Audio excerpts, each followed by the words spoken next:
Sa unang possession ng Warriors this game, hindi naman talaga para kay Kuminga tong play mga idol. Kita nyo siya sa ibabaw dyan tapos naghahanap siya ng mapapasahan. Ang pansin ko, more of like parang Draymond Green ang role niya rito. Nakatingin siya dito sa may kaliwa kasi mukhang dito po manggagaling yung off-ball action nitong Dubs. Pero makikita nyo rin siya na parang sinasabi, wala.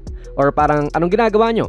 Kaya yung ginawa niya ay inatake ang depensa ni Jabari Smith. May malaki nga rin siyang espasyo dito sa kanan mga idol at bagay din yan since dominantly right naman din siya na type of player. Bigger and longer player po ito si Smith kesa kay Kuminga kaya good job yan na nakascore siya. Nice fader din. Again, parang Draymond Green nga po ang kanyang role dito. Siya yung tagahanap ng kakampi niya na pwedeng tumira at may pin down na nga po si Looney dito kay Buddy sa kaliwa. Dahil din dyan mga idol no, itong si Fred VanVleet ay sumusubok na stunt itong posibleng atake ni Hield, leaving Kuminga na may good look.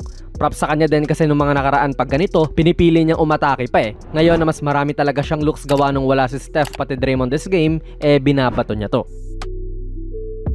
Sumusubok siyang pumoste rito mga idol kontra kay Brooks at may mga plays talaga ang Dubs na ganyan with Draymond. So role talaga niya yung nilalaro ni Kuminga ngayon. Even sa Looney sinasabi na doon ipunta yung bola eh. Pero good penetration naman din po ang ginawa ni Buddy Hield dito para mangyari ang 2v1 sa kanan.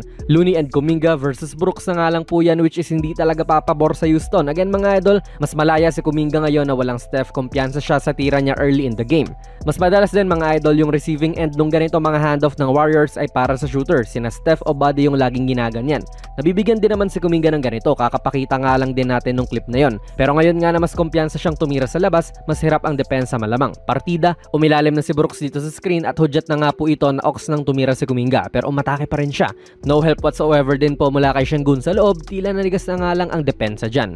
Again mga idol, dinider ni Brooks itong si Jonathan Kuminga na tumira mula sa labas which is yung hindi naman din talaga kalakasan ni Kuminga. 31.4% lamang po from the outside itong si JK kaya understandable din yan. Pero ang malupit dyan, kahit umiilalim na nga si Brooks, nagagawa pa rin talaga niya na umatake sa loob gawa na rin ng athletic freak nga yung mama na ito. Makikita natin solid na kakampi rin itong si Kevon Looney mga idol, dito palang tumuturo na siya. At saan siya tumuturo? Patungo doon kay Kuminga na ipasa sa kanya.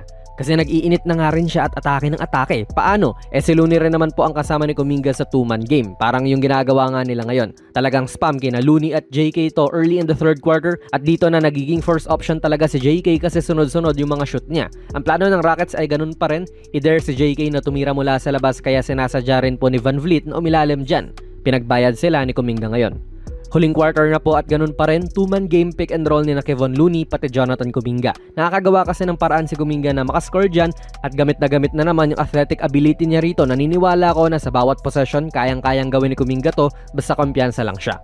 Ganun lang din dito, ang problema din kasi sa depensa ng Rockets ay itong mga big man, pinipili nilang mag-drop dyan sa pag-atake ni JK kaya nakakabuelo rin siya papasok. Ang maganda nga gawin ay patirahin na lang siya pero ligwak naman yung plano na iyon kasi pumapasok naman ang mga tira ni Kuminga sa labas this game. Kaya another athletic finish na naman to mula sa kanya, Aquaman pa yung kalaban.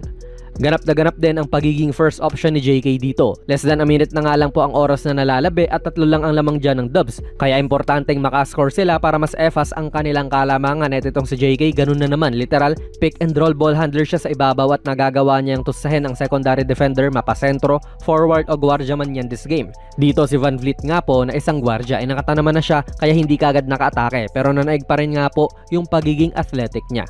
Sa laro na ito ay naitala po ni Jonathan Kuminga ang kanyang career high sa mga puntos with 33 points, samahan mo pa yan ng 7 rebounds pati 2 assists. Kita nyo naman mga idol yung play na naging source ng kanyang career high. Sa ibabaw, pick and roll ang lagi ng pick and roll. Malaking bagay din talaga na wala si Steph and Draymond kaya mas may kalayaan to na akuin ang responsibilidad ng Warriors opensa. Drive lang ng drive at hindi nga siya napigilan ng Rockets sa laro na ito. Kung ganyan pa rin po ang production niya pagbalik na Steph pati Draymond, exciting to para sa Warriors. Kaya ano po ang masasabi nyo sa naging laro ni Jonathan Kuminga kontra sa Rockets mga idol?